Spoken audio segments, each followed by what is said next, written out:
بسم الله الرحمن الرحيم. اللهم صل على سيدنا محمد وعلى آل سيدنا محمد وبارك وسلم. عن أبي خالد حكيم بن حزام رضي الله عنه قال قال رسول الله صلى الله عليه وسلم: البيعان بالخيار ما لم يتفرقا، فإن صدقا وبينا بورك لهما في بيعهما، وإن كتما وكذبا محقت برکت بیعہما، متفق علیہ۔ حضرت حکیم ابن حزام رضی اللہ تعالیٰ عنہ سے روایت ہے کہ رسول اللہ صلی اللہ علیہ وسلم نے فرمایا: البیعان بالخیار، کہ خریدنے والا اور فروخت کرنے والا یعنی بائع اور مشتری دونوں کو اختیار ہے، بالخیار دونوں کو اختیار ہے کہ اپنے لیے جو شرط لگانا چاہے، جو چیز پسند کرنا چاہے وہ پسند کر لے۔ ما لم یتفرقا، لیکن یہ اختیار تب تک ہے کہ جب تک دونوں جدا نہ ہو جائے۔ فإن صدقا وبینا بورک لہما فی بیعہما، اگر دونوں سچ کہے اور واضح طور پر بتا دے، صاف صاف بتا دے، بورک لہما فی بیعہما، دونوں کے لیے ان دونوں کے بیع میں اللہ پاک برکت ڈال دیں گے، برکت ڈالی جائے گی ان دونوں کے لیے ان کے بیع میں۔ یعنی اگر مشتری بتا دے اور صاف صاف ان سے کہہ دے کہ مجھے اس طرح کی چیز چاہیے، اور بائع بھی اس کو اپنے مبیع کی جو چیز اس کو دینی ہے اس کی مکمل تفصیل بتا دے کہ اس میں یہ خوبیاں ہیں اور یہ اس کی خامیاں ہیں، تو اس طرح سے کریں گے اللہ جل جلالہ ان دونوں کے بیع میں برکت ڈالیں گے۔ وَإِن کتما، اگر دونوں نے چھپا لیا، عیوب کو چھپا لیا، مشتری نے ثمن کے عیبوں کو چھپا لیا اور بائع نے مبیع کے عیوب کو چھپا لیا، وَكَذَبَ، اور دونوں نے جھوٹ بولا، محقت برکت بیعہما، دونوں کے بیع کی برکت ختم ہو جاتی ہے۔ محقت کا معنی یعنی ہٹا دی جاتی ہے، ختم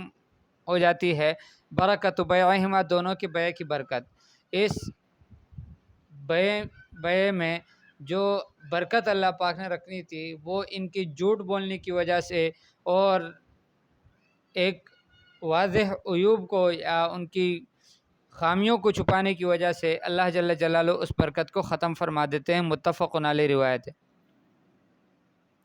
باب المراقبہ، باب ہے مراقبہ کے بارے میں۔ مراقبہ سے مراد یہ ہے کہ آدمی کو یہ استحضار ہو کہ اللہ جل جلالہ ان کی نگرانی کر رہے ہیں، اللہ جل جلالہ ان کو دیکھ رہے ہیں، تو اللہ پاک کا استحضار نصیب ہو جائے، اللہ جل جلالہ کا دھیان رہے، اس کو مراقبے کی کیفیت کہتے ہیں۔ قال اللہ تعالی، اللہ جل جلالہ فرماتے ہیں اپنے حبیب صلی اللہ علیہ وسلم سے: الذی یراک حین تقوم، اللہ جل جلالہ وہ ذات ہے کہ وہ آپ کو دیکھتے ہیں جب آپ کھڑے ہوتے ہیں، وتقلبک فی الساجدین، اور آپ کا الٹنا پلٹنا سجدے کرنے والوں میں، اس کو بھی اللہ جل جلالہ دیکھتے ہیں۔ وقال تعالی، اور اللہ پاک فرماتے ہیں: وَهُوَ مَعَكُمْ أَيْنَمَا كُنْتُمْ، اللہ جل جلالہ تمہارے ساتھ ہوتے ہیں جہاں تم ہو، جہاں کہیں تم ہو وہاں اللہ جل جلالہ تمہارے ساتھ ہے۔ وقال تعالی، اور اللہ پاک فرماتے ہیں: ان اللہ لا يخفى علیہ شیء فی الارض ولا فی السماء، کہ بے شک اللہ جل جلالہ اس پر کوئی چیز مخفی نہیں ہے، نہ زمین میں اور نہ آسمان میں۔ وقال تعالی، اور اللہ پاک فرماتے ہیں: ان ربک لبالمرصاد، بے شک رب تیرا گات میں ہے، لبالمرصاد گات میں ہے یعنی انتظار میں ہے۔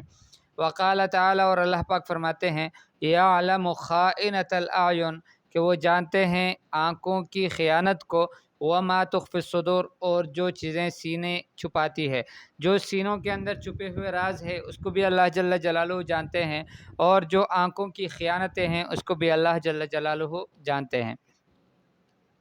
والآیات فی الباب کثیرۃ معلومۃ، اس باب میں آیات بہت بھی ہیں اور معلوم بھی ہے، یعنی واضح آیات ہیں۔ واما الاحادیث، احادیث اس باب میں، فالاول عن عمر بن الخطاب رضی اللہ عنہ، حضرت عمر بن الخطاب رضی اللہ تعالیٰ عنہ سے پہلی روایت ہے، قال بینما نحن جلوس عند رسول اللہ صلی اللہ علیہ وسلم ذات یوم، کہ ہم اللہ کے رسول صلی اللہ علیہ وسلم کے ہاں ایک دن بیٹھے ہوئے تھے، اطلع علینا رجل شدید بیاض الثیاب، کہ اچانک ہمارے سامنے ظاہر ہوا ایک آدمی کہ جو انتہائی سفید کپڑے پہنے ہوئے تھے، شدید بیاض ثیاب، اس کے کپڑوں کی سفیدی بہت سخت تھی، شدید سواد الشعر، اس کے سر کے بالوں کی یا ان کے بالوں کی سیاہی بھی سخت تھی، لا یرا علیہ اثر السفر، اس پر سفر کے اثرات ظاہر نہیں ہو رہے تھے، ولا یعرفہ منا احد، اور ہم میں سے کوئی ان کو پہچانتے بھی نہیں تھے۔ یعنی مسافر ہوتے تب تو سفر کے اثرات اس پر واضح ہونے چاہیے تھے، مقامی ہوتے تو ہم میں سے کسی کو ان کو پہچان لینا چاہیے، لیکن یہ دونوں باتیں نہیں تھی۔ حتیٰ جلس الی النبی صلی اللہ علیہ وسلم، حتیٰ کہ اللہ کے حبیب صلی اللہ علیہ وسلم کے قریب آ کر بیٹھ گئے، فاسند رکبتیہ الی رکبتیہ، اپنے گھٹنوں کو نبی پاک صلی اللہ علیہ وسلم کے گھٹنوں کے سے ملا لیا، ووضع کفیہ علی فخذیہ، اور اپنے دونوں ہتھیلیوں کو اپنی رانوں پر رکھ لیا، یا اس کا معنی یہ بھی ہو سکتا ہے کہ علی فخذی رسول صلی اللہ علیہ وسلم، اللہ کے حبیب صلی اللہ علیہ وسلم کے رانوں پر رکھ لیا۔ وقال یا محمد، اور پھر کہنے لگے اے محمد صلی اللہ علیہ وسلم، اخبرنی عن الاسلام، مجھے اسلام کے بارے میں بتاؤ۔ فقال رسول اللہ صلی اللہ علیہ وسلم، اللہ کے رسول صلی اللہ علیہ وسلم نے فرمایا، الاسلام ان تشہد ان لا الہ الا اللہ، یہ اسلام کی تعریف کی کہ اسلام یہ ہے کہ تو گواہی دے دے کہ اللہ کے سوا کوئی معبود نہیں، وَأَنَّ مُحَمَّدًا رسول اللہ، اور محمد صلی اللہ علیہ وسلم اللہ کے رسول ہیں، وَتُقِيمَ الصَّلَاةَ، اور تو نماز کو قائم کر دے، وَتُؤْتِيَ الزَّكَاةَ، اور زکوٰۃ کو ادا کر دے، وَتَصُومَ رمضان، اور رمضان شریف کے روزے رکھیں، وَتَحُجَّ الْبَيْتَ، اور بیت اللہ شریف کا حج کریں، إِنِ اسْتَطَعْتَ إِلَيْهِ سَبِيلًا، لیکن اس وقت کہ اگر آپ وہاں تک پہنچنے کا قدرت رکھتے ہو راستے کے لحاظ سے، آپ کو وہاں تک جانے کا، یعنی بیت اللہ شریف تک پہنچنے کے لیے کوئی رکاوٹ نہیں ہے، زیادہ راہ آپ کے پاس کافی ہے، تب تو یہ اسلام ہے کہ آپ حج بھی کر لیں۔ قال صدقت، اس نوارد شخص نے کہا کہ آپ نے سچ کہا۔ حضرت عمر رضی اللہ تعالیٰ عنہ فرماتے ہیں فعجبنا لہ، ہمیں اس پر بڑا تعجب ہوا، یسألہ و یصدقہ، کہ یہ ان سے سوال بھی کرتے ہیں اور ان کی تصدیق بھی کرتے ہیں۔ سوال کرنا اس بات کی علامت ہے کہ اس کو معلوم نہیں، لیکن تصدیق کرنا اس بات کی علامت ہے کہ اس کو پہلے سے یہ بات خود بھی معلوم ہے۔ تو ہمیں بڑا تعجب ہوا کہ سوال بھی خود کیا، تصدیق بھی خود کی۔ قال فاخبرنی عن الایمان، پھر کہنے لگے کہ مجھے ایمان کے بارے میں بتاؤ۔ حضور صلی اللہ علیہ وسلم نے فرمایا قال ان تؤمن باللہ، ایمان یہ ہے کہ آپ اللہ پر ایمان لائیں، وملائکتہ، اللہ کے فرشتوں پر، وکتبہ، اللہ کی کتابوں پر، ورسلہ، اور اللہ کے رسولوں پر، والیوم الآخر، اور آخرت کے دن پر، وتؤمن بالقدر خیرہ و شرہ، اور تقدیر پر کہ خیر اور شر دونوں طرح کی تقدیر پر آپ کو ایمان ہو۔ قال صدقت، کہنے لگے کہ آپ نے سچ کہا۔ قال فاخبرنی عن الاحسان، پھر فرمانے لگے کہ مجھے احسان کے بارے میں بتاؤ۔ قال ان تعبد اللہ کانک تراہ، حضور صلی اللہ علیہ وسلم نے فرمایا کہ احسان یہ ہے کہ اللہ کی عبادت تو اس طرح کرے کانک تراہ، گویا کہ تو اللہ کو دیکھ رہے ہیں۔ فإن لم تکن تراہ، اگر اللہ کو دیکھ نہیں رہے، فإنہ یراک، بس وہ تو آپ کو دیکھ رہے ہیں۔ تو گویا دو کیفیت ہیں احسان کے۔ پہلی کیفیت یہ ہے کہ آپ اللہ کو دیکھ رہے ہیں، اگر اتنی کیفیت نہیں بن سکتی تو پھر دوسرا درجہ یہ ہے کہ اللہ پاک آپ کو دیکھ رہے ہیں، اس کا استحضار ہو۔ تو گویا یہ 3 درجے ہیں۔ اسلام جو سب سے ابتدائی درجہ ہے کہ آدمی کلمہ پڑھ کر اور ان اللہ جل جلالہ کی وحدانیت کی گواہی دے دے، رسول اللہ صلی اللہ علیہ وسلم کی رسالت کو تسلیم کر لے، نماز قائم کر لے، زکوٰۃ ادا کر لے، رمضان شریف کے روزے رکھ لے، حج بیت اللہ شریف کر لے، یہ اسلام ہے۔ اس سے اعلیٰ درجہ، اوپر کا درجہ پھر کیا ہے کہ آدمی مومن بھی ہو، کہ اللہ پر بھی اس کو ایمان ہو، اللہ کے فرشتوں پر بھی، کتابوں پر بھی، تمام رسولوں پر، آخرت کے دن پر، اور تقدیر پر بھی ایمان ہو کہ خیر اور شر دونوں اللہ کی طرف سے ہیں۔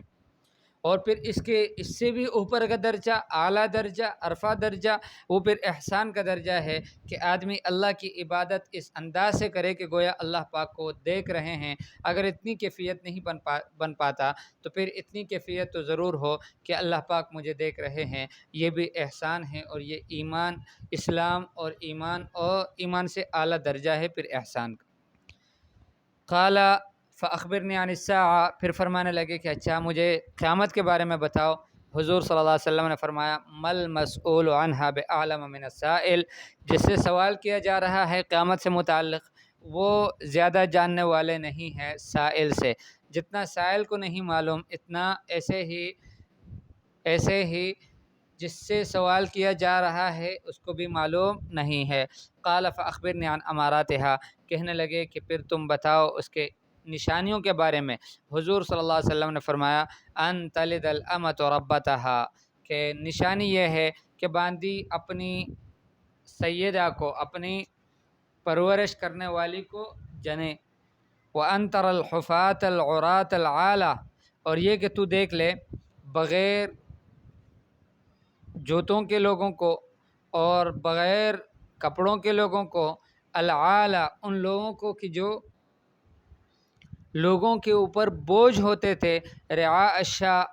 بکریوں کو چرانے والے، یتطاولون فی البنیان اب وہ بلڈنگیں بنانے میں، تعمیرات کرنے میں ایک دوسرے سے مقابلے کرتے ہیں، ایک دوسرے سے آگے بڑھتے ہیں۔ تو یہ قیامت کی نشانیاں ہوں گی کہ وہ لوگ کہ ایک نشانی تو یہ کہ ان تلد الامۃ ربتها، کہ باندی اپنی سیدہ کو جنے۔ اس کے علماء نے 2 معنی بیان کی ہے۔ ایک تو یہ ہے کہ ام ولدہ جو ہے، ام ولدہ وہ اس سے جو بیٹی پیدا ہو تو وہ اس کی سردار بن جاتی ہے، یعنی اس کی سیدہ ہوتی ہے۔ اور اسی طرح سے دوسرا معنی اس کا یہ ہے کہ بیٹیاں جو ہے وہ اپنی ماؤں پر حکم چلائے گی۔ تو ان تلد الامۃ ربتها ایک نشانی تو قیامت کی ہے۔ وان تر الحفاة العراة، اور یہ کہ آپ ان لوگوں کو دیکھو گے کہ جو حفاة تھے، حفاة سے مراد ننگے پیروں والے، العراة کہ بغیر لباس ننگے بدن والے، العالہ کہ جو بوجھ تھے لوگوں پر، فقیر قسم کے لوگ، رعاء الشاء ایک بکریوں کو چرانے والے، یتطاولون فی البنیان وہ تعمیرات کرنے میں ایک دوسرے سے آگے بڑھتے ہیں۔ ثم انطلق فلبثت ملیا، پھر فرمایا کہ وہ چلے گئے، فلبثت ملیا، ملیا سے مراد تھوڑی دیر تک میں ٹھہرا رہا۔ ثم قال، پھر کہنے لگے یا عمر، اے عمر، اتدری من السائل، کیا آپ جانتے ہو کہ یہ سوال کرنے والے کون تھے؟ قلت اللہ ورسولہ اعلم، میں نے کہا کہ اللہ اور اللہ کے رسول بہتر جانتے ہیں۔ قال فانہ جبریل اتاکم یعلمکم دینکم امر دینکم، فرمایا کہ یہ جبریل علیہ الصلاۃ والسلام تھے، تمہارے پاس آئے تھے تمہیں تمہارے دین کے امر کو بتانے کے لیے، دین کا علم سکھانے کے لیے تمہارے پاس آئے تھے۔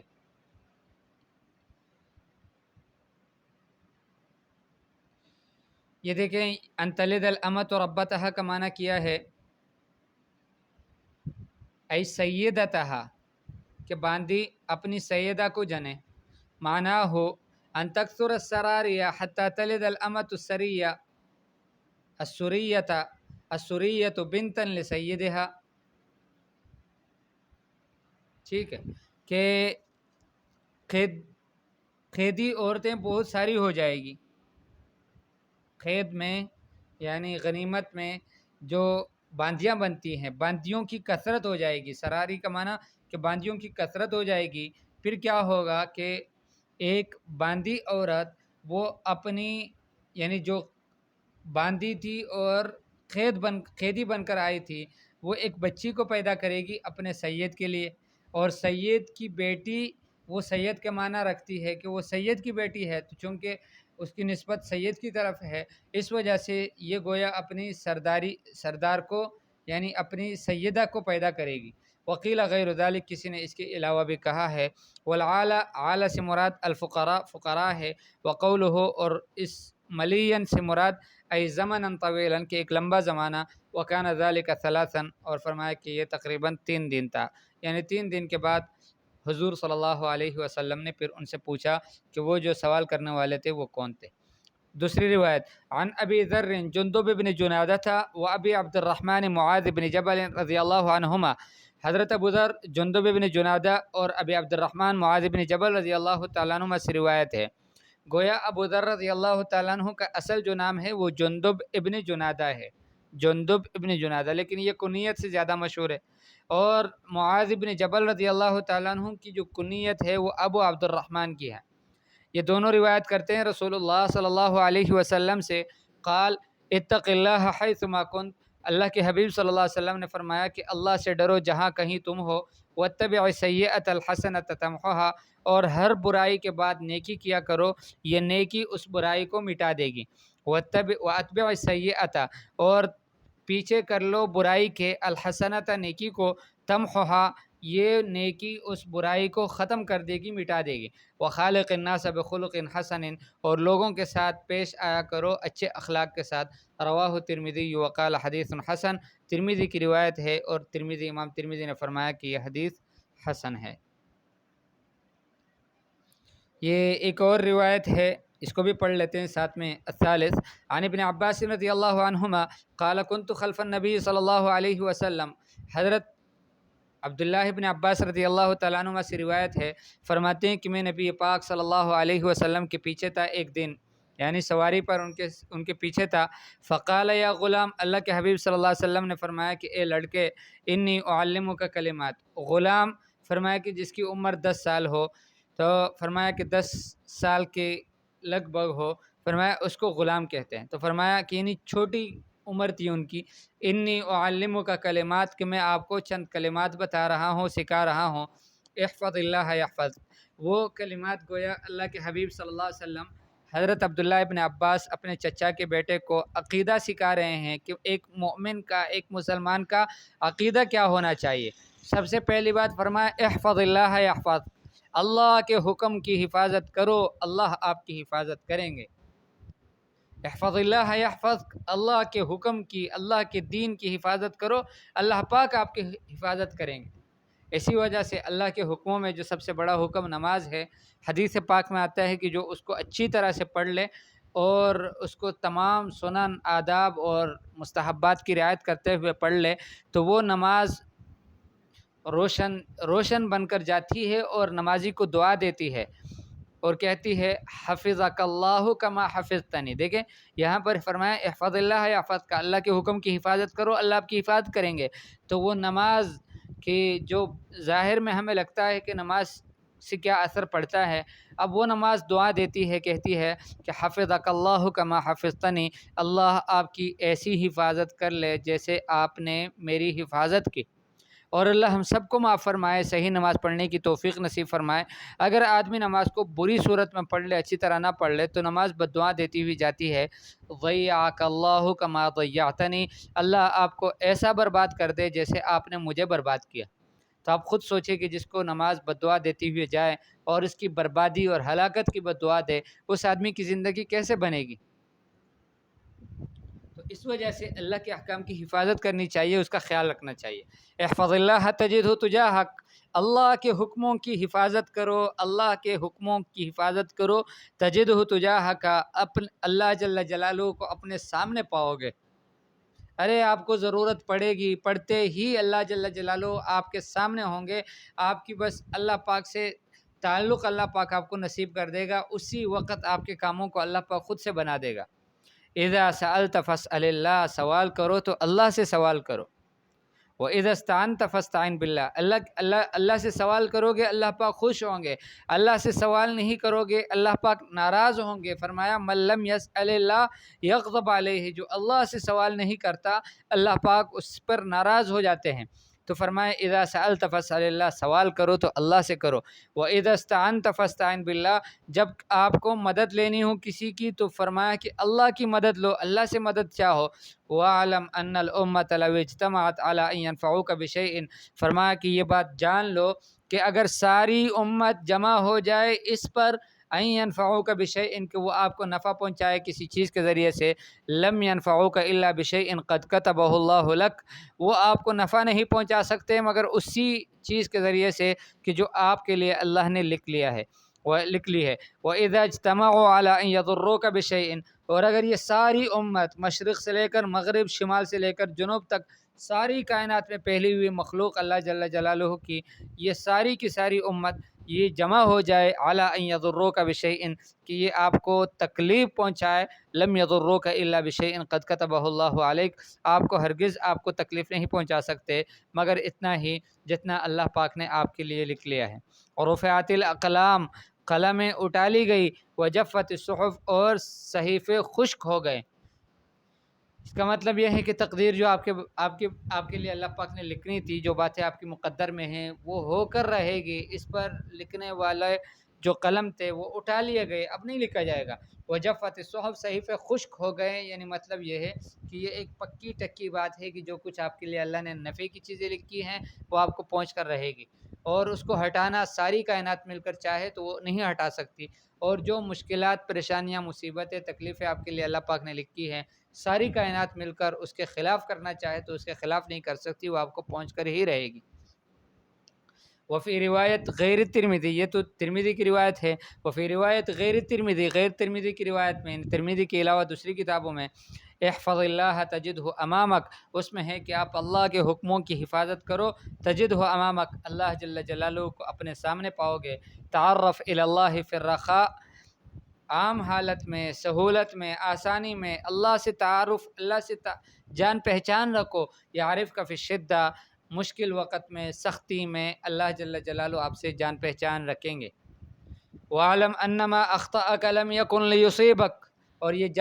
جان لو، دل سے یقین کر لو کہ جو آپ کو نہیں پہنچا وہ آپ کو پہنچنے والا نہیں تھا۔ وَعَلَمْ أَنَّمَا أَخْطَأَكَ لَمْ يَكُنْ لِيُصِيبَكَ، جو آپ کو نہیں پہنچا وہ آپ کو پہنچنے والا بھی نہیں تھا۔ وَمَا أَصَابَكَ، اور جو آپ کو پہنچا ہے، لَمْ يَكُنْ لِيُخْطِئَكَ، وہ آپ سے ہٹنے والا نہیں تھا۔ وَعَلَمْ أَنَّ النَّصْرَ مَعَ الصَّبْرِ، اور یہ جان رکھو، دل سے یقین کر لو کہ اللہ کی مدد صبر کے ساتھ ہے، صبر کرو گے اللہ کی مدد آئے گی۔ وَاسْتَعِینُوا یا ایھا الذین آمنوا اسْتَعِینُوا بِالصَّبْرِ وَالصَّلَاۃ، مدد حاصل کرو صبر کے ذریعے سے، نماز کے ذریعے سے۔ جس کو اللہ کی مدد چاہیے، دو راستے ہیں، صبر کا راستہ، نماز کا راستہ، نماز پڑھے صبر کرے، نماز پڑھے صبر کرے، بس۔ فرمایا وَاعْلَمْ أَنَّ النَّصْرَ مَعَ الصَّبْرِ، صبر کے ساتھ اللہ کی مدد ہے، وَأَنَّ الْفَرَجَ مَعَ الْكَرْبِ، اور کشادگی یہ تکلیفوں کے بعد ہے، اسی کے ساتھ ساتھ ہے، پریشانی مشکلات آ گئی تو اس کے بعد خوشیاں آئے گی۔ وَأَنَّ مَعَ الْعُسْرِ يُسْرًا، اور ہر تنگی کے ساتھ آسانی ہے، یہ بھی جان رکھ لو۔ تو اللہ جل جلالہ ہمیں بھی توفیق نصیب فرمائے کہ ان احادیث پر ہمیں بھی عمل نصیب ہو جائے، اور یہ وہ احادیث ہے، یہ خاص طور سے یہ حدیث کہ اس میں بنیادی عقیدہ بتایا گیا ہے کہ ایک مسلمان کتنا مضبوط ہونا چاہیے کہ اس کو یقین ہو کہ جو کچھ اللہ نے میرے لیے لکھا ہے وہ کسی کی تعویذ سے، کسی کی دم سے، کسی کی توجہ سے وہ مجھ سے ہٹ نہیں سکتا، اور جو میرے لیے لکھا نہیں ہے وہ کسی کے دم، تعویذ، عملیات اور جادو اور دوسری چیزوں سے وہ مجھے پہنچ نہیں سکتا، مجھے مل نہیں سکتا۔ تو یہ یقین ایک مسلمان کو اگر ہو، یقین مانے اتنی خوشی، نارمل زندگی اس کی گزرے گی کہ اس کو کبھی پریشانی نہیں ہوگی، اور یہ مطلوب ہے ہم سے، ایمان کا ایک درجہ ہے کہ اس میں یہ مطلوب ہے کہ آدمی یہ یقین کر لے کہ جو کچھ مجھے پہنچے گا وہ اللہ نے لکھا ہے وہی پہنچے گا، اور جو اللہ نے لکھا نہیں ہے وہ مجھے پہنچ نہیں سکتا۔ تو یہ ایک مسلمان کا عقیدہ ہونا چاہیے، اور یہ بھی عقیدہ ہونا چاہیے ساری کائنات مل کر کسی کو نفع پہنچانا چاہے، نفع پر قدرت ہی نہیں ہے، اس کے بس میں نہیں ہے، کر نہیں سکتے، تو پھر کیوں اپنے آپ کو لوگوں کے سامنے ذلیل کرے بندہ؟ اور جہاں سے تکلیف کا اندیشہ ہو، خطرہ ہو، نقصان ہو، یعنی وہاں سے خطرہ ہو آدمی کو نقصان کا، تو وہاں سے بھی اس کو یقین ہونا چاہیے، بالکل بے خوف ہو کر یہ یقین ہو کہ مجھے وہ پہنچے گا کہ جو اللہ پاک نے میری مقدر میں لکھا ہے، اس سے زیادہ نہیں۔ لیکن اس کا مطلب یہ نہیں ہے کہ آدمی احتیاط کو چھوڑ دے اور اس طرح سے جو اسباب ہے اس کو اختیار کرنا چھوڑ دے، اس کو ضرور اختیار کر لے، لیکن اعتدال کے ساتھ، نارمل انداز میں، ایسا نہ ہو کہ آدمی اس میں اپنے آپ کو ذلیل کر دے اور اتنا غموں کو اپنے اوپر سوار کر دے کہ پھر اس کے لیے جینا ہی مشکل ہو جائے۔ اس وجہ سے حضرت ابوبکر صدیق رضی اللہ تعالیٰ عنہ کا ایک قول ہے، وہ فرماتے ہیں کہ احرص علی الموت توہب لک الحیات، آپ موت کی حرص کرو، آپ کو زندگی مل جائے گی۔ جو لوگ موت کی حرص رکھتے ہیں ان کو اللہ پاک ہر روز نئی نئی زندگی نصیب فرماتے ہیں، اور جو مجھ جیسے بزدل ہوتے ہیں وہ ہر روز 100 دفعہ، سینکڑوں دفعہ وہ مر جاتے ہیں، اس لیے کہ اس کو ڈر لگتا ہے یہاں سے کوئی نقصان نہ پہنچائے، یہاں سے کوئی نقصان نہ پہنچائے۔ اللہ جل جلالہ کے حبیب صلی اللہ علیہ وسلم نے بزدلی سے پناہ مانگی ہے، اور اللہ کے حبیب صلی اللہ علیہ وسلم شجاع تھے، مقدام تھے، مغوار تھے اور جسور تھے، وہ باصل تھے، آگے بڑھنے والے تھے، وہ پیچھے ہٹنے والے نہیں تھے، وہ جھکنے والے نہیں تھے، دبنے والے نہیں تھے۔ تو اللہ جل جلالہ ہمیں بھی بزدلی سے محفوظ فرمائے، اور جن جو اچھی اچھی پیاری پیاری صفات اللہ پاک نے اپنے حبیب صلی اللہ علیہ وسلم کو یا اپنے صحابہ کرام کو نصیب فرمائی تھی، اللہ پاک وہ ہم سب کو نصیب فرما دے۔ وصلی اللہ تعالی علی خیر خلقہ محمد و آلہ و اصحابہ اجمعین، آمین برحمتک یا ارحم الراحمین۔